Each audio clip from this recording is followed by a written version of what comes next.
Vidas negras importam. Mais escolas, menos presídios. Lugar de mulher é onde ela quiser. Se a classe operária tudo produz, a ela tudo pertence. Prefiro os livros que as armas. A ciência deve reger a sociedade. Você quer saber como essas palavras de ordem são aplicadas em países onde a revolução comunista e socialista já foram aplicadas? Então assista esse vídeo até o final, pois está começando mais um resenha.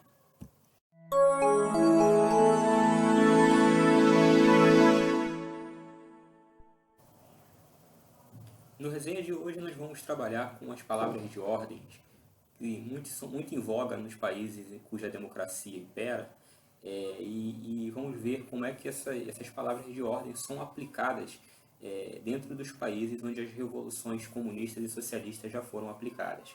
Então eu usei na abertura, na chamada desse vídeo, algumas das palavras de ordem usadas pela militância, normalmente militância de esquerda, que se apresenta como a defensora de todos esses grupos oprimidos, e como eles criam slogans que tentam aplicar isso, né, na sociedade, disseminando esses slogans, esses clichês propagandísticos, que quando eles, para poder subverter a sociedade, e quando esses mesmos conseguem tomar o poder e consolidar uma revolução dentro de determinados países, esses clichês, essa suposta defesa aos grupos minoritários são jogadas no lixo.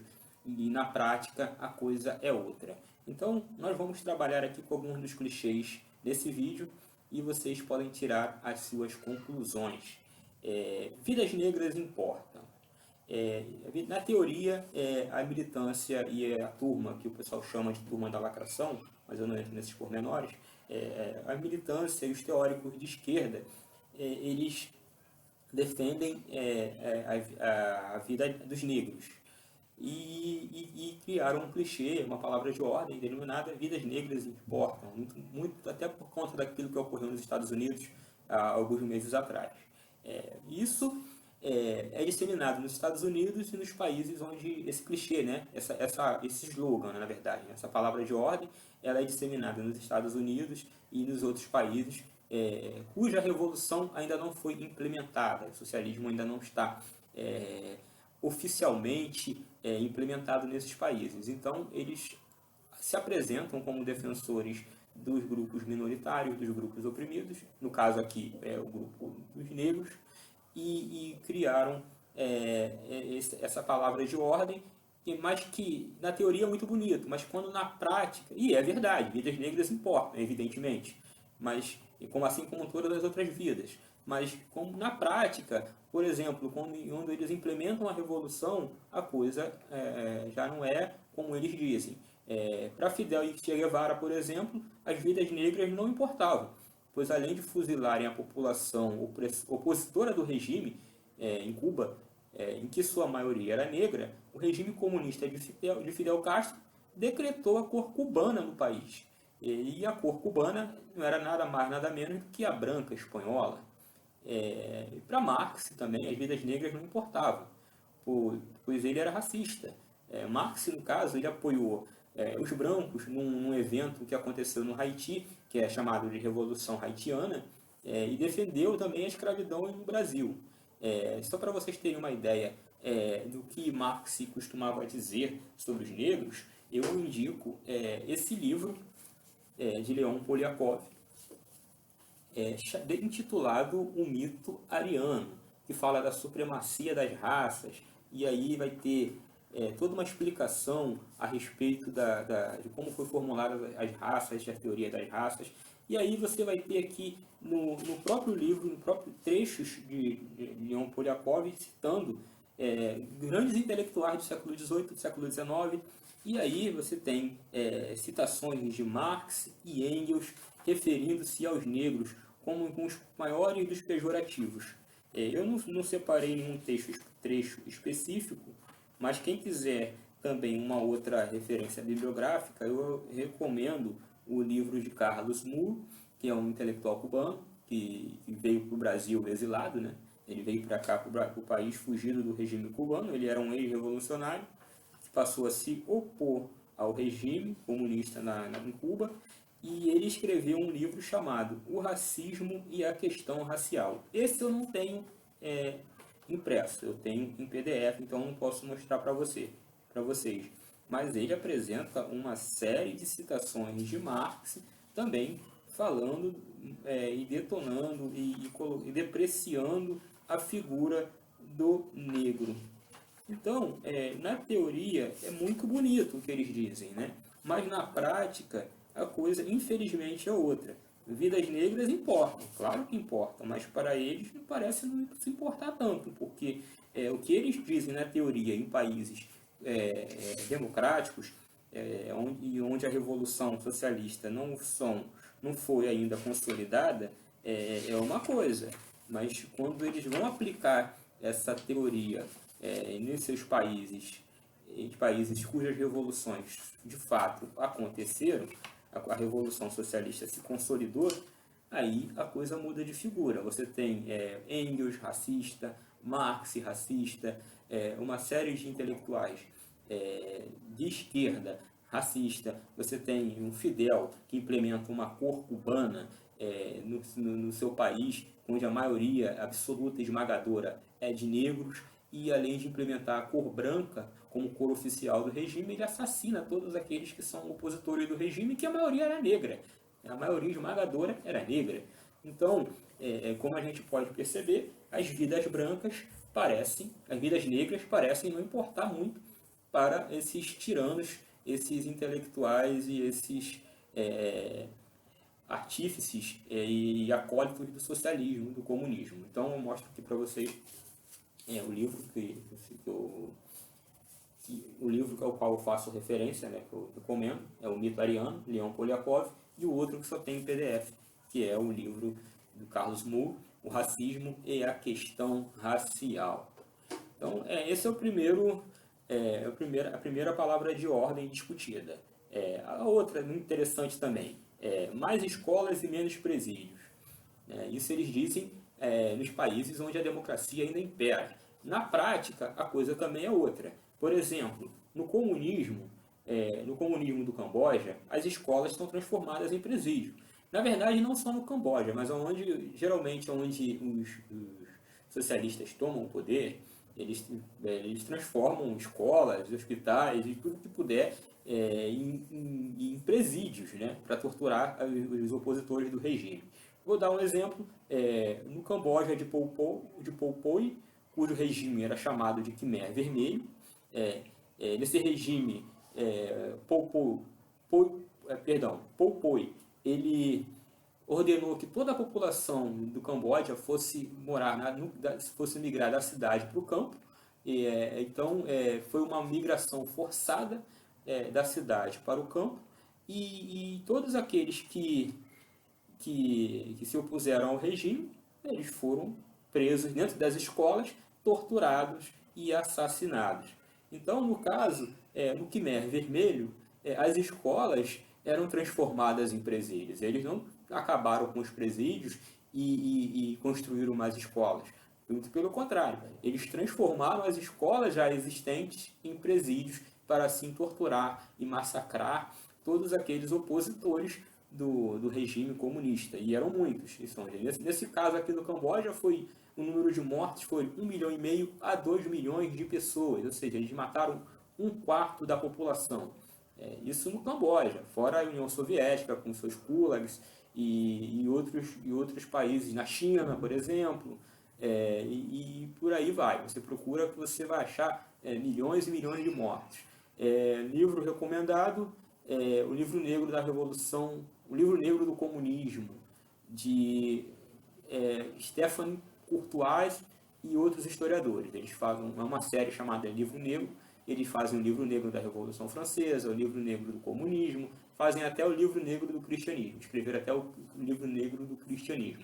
Mas então vocês ali podem olhar, vocês podem pesquisar, vocês vão encontrar muita coisa ali a respeito dessas questões das mortes promovidas pelos comunistas, e vocês vão perceber que as escolas ali são transformadas em presídios. Então, o discurso mais escolas e menos presídios só vale nos países onde a democracia impera, só vale nos países onde a revolução comunista ainda não foi consolidada, só vale nos países onde o catolicismo é a religião oficial, onde o protestantismo é a religião oficial, só vale nos países onde é um país liberal, laico, e aí eles, cujo regime é democracia, então eles vão insuflar esses mantras, aliás, esses slogans, para que as pessoas de fato acreditem e aí assim eles conseguem corromper a sociedade, e aí com o intuito de manipular a população e implementar, no caso, seus regimes totalitários. Isso vai acontecendo o tempo inteiro. Um outro clichê muito interessante também, muito em voga desses meios, principalmente por conta da questão do caso do presidente Bolsonaro querer armar a população do Brasil, começou a surgir nas redes sociais e em tudo quanto é lugar um novo slogan intitulado "Prefiro os livros que as armas". E aí eu volto de novo ao comunismo do Camboja, porque lá no Camboja Pol Pot assassinava todos aqueles que ele percebia que tinham algum traço de intelectualidade. Ou seja, todos aqueles que eram vistos com livros, ou simplesmente aparentassem um ar de nerd, de intelectual, e mesmo usando os óculos, né, porque achava que associava-se o óculos à intelectualidade, então essas pessoas eram presas, torturadas e fuziladas. E fuziladas com armas, né, obviamente. Então, esse discurso de que prefere os livros que as armas, a gente não vê na prática, a gente vê o contrário, a gente prefere as armas que os livros, porque eles exterminavam com as pessoas que aparentavam ter algum grau de intelectualidade, né? Os intelectuais do país eram fuzilados, os médicos, os engenheiros, os formadores de opinião, os críticos, todos eram fuzilados, e quem aparentasse algum ar de intelectualidade era assassinado também. Outro caso interessante é que Stalin e Hitler desarmaram a população para que assim eles não encontrassem resistência nem oposição dos atos tirânicos deles. A gente fala muito, né, nas aulas de história convencionais, da queima de livro, né, que o partido nazista promoveu, né? Mas omite-se também que Stalin mandou queimar livros condenados pelos comunistas, né, porque eles julgaram que esses livros continham propaganda chamada de anticomunista. Para vocês terem uma ideia prévia, as mensagens de Fátima em Portugal, que aconteciam em 1917, só foi ser conhecida na Rússia, na União Soviética, né, naquele país do Bloco Vermelho, aprisionados pelo Bloco Soviético comunista, só depois de 1991, porque o jornal que manipulava tudo lá, o Pravda, né, e os outros jornais da inteligência comunista, né, do Politburo, eles boicotavam, eles proibiam a circulação desse material, desses conteúdos religiosos, principalmente a mensagem de Fátima, porque eles consideravam que a mensagem de Fátima era a disseminação de propaganda anticomunista. Então, vocês querem referência? Novamente, Stéphane Courtois, O Livro Negro do Comunismo, e também Hitler e o Desarmamento. O autor eu não lembro agora o nome. Então vocês podem procurar e vocês vão achar. Além do que, na China, durante a Revolução Cultural na China, muitos dos livros eram considerados de ideologia burguesa e anticomunista. Então esses livros eram queimados e jogados fora. Quem era pego lendo tais livros era obviamente preso, torturado e fuzilado. Daí surgiu a ideia de Mao Tse Tung de publicar aquele livro vermelho de Mao Tse Tung, que muita gente já ouviu falar, e que livro esse ao qual ele fazia o seu culto à sua própria personalidade, além do que doutrinava a população, né? Um outro clichê bem interessante, que também é muito falado aqui no Brasil, lugar de mulher é onde ela quiser. Eu estou completamente de acordo, mas no comunismo, lugar de mulher, desculpe o termo que eu vou usar, porque infelizmente isso aconteceu mesmo, eu falo como historiador. Né? Para os comunistas, lugar de mulher é na cama dos revolucionários e dos tiranos comunistas. E eu conto aqui alguns casos. Os estupros que ocorreram na Prússia, que gerou até um livro chamado Prussianites, de um dissidente do Partido Comunista chamado Alexander Solzhenitsyn. Ele escreveu esse livro falando dos estupros das mulheres na Prússia, que variavam de 8 a 80 anos, não escapava ninguém. Os comunistas estupraram todas e assassinavam depois. Isso no contexto da Segunda Guerra Mundial. Também tem os estupros das mulheres russas e ucranianas, que eram consideradas burguesas, estupros das prisioneiras nos campos de concentração na Sibéria, nos chamados gulags. Então, o empoderamento feminino nos países comunistas, e onde a revolução já foi implementada, na verdade, nada. Eles tratam a mulher abaixo de objeto. E aí a gente tem uma série de outros relatos em outros países que a gente, para poder não alongar esse vídeo, a gente vai deixar por aqui. E ainda tem uma série de outros slogans que a gente pode falar, mas que, no caso, alongaria esse vídeo por enquanto, mas a gente pode falar dos relatos da homofobia, e que a luta contra a homofobia nos países comunistas é nula, porque lá é proibido o homossexualismo, como em Cuba. Recentemente, há um tempo atrás, aliás, houve um político de esquerda que propositadamente, no intuito de provocar a própria esquerda, ele se vestiu de Che Guevara e falou, né, sobre esse caso da perseguição, lá, dos fuzilamentos aos homossexuais feitos por Fidel Castro e Che Guevara.